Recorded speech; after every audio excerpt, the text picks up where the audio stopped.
দোকানসহ বসতবাড়ি বাঁচিয়ে master plan কার্যকর হোক দাবি তুলে হাতে পোস্টার নিয়ে শতাধিক ব্যবসায়ী ও স্থানীয় বাসিন্দাদের মিছিল ঘাটালে। পশ্চিম মেদিনীপুর জেলা সফরে রয়েছেন মুখ্যমন্ত্রী। তারই মাঝে ঘাটাল মাস্টার প্ল্যানের জন্য জমি দিতে অনিচ্ছুক ব্যবসায়ীরা হাতে প্ল্যাকার্ড নিয়ে মিছিল শুরু করেছেন ঘাটাল শহরে। ঘাটাল শহরের শিলাবতী নদীর পশ্চিম পার বরাবর রয়েছে প্রাচীন বাজার। এছাড়াও রয়েছে কয়েকশো দোকান বাড়ি। এলাকায় ব্যবসায়ী থেকে স্থানীয় বাসিন্দাদের দাবি ঘাটাল মাস্টার প্ল্যান কার্যকর করার জন্য ভাঙা পাড়ে শয়ে শয়ে দোকান ও বাড়ি রয়েছে। সেই দোকান এবং বাড়ি ভাঙার প্রতিবাদ জানিয়ে ঘাটাল শহরে বিক্ষোভ মিছিল শুরু করেছেন ব্যবসায়ীরা এবং স্থানীয় বাসিন্দারা।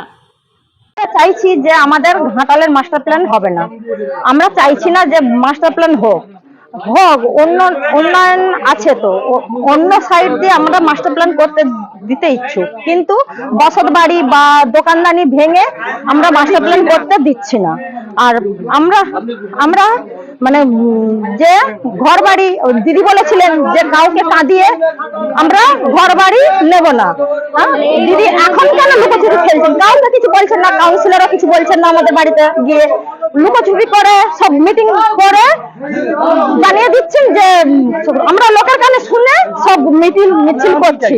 আমরা চাইছি না, আমরা দিব না।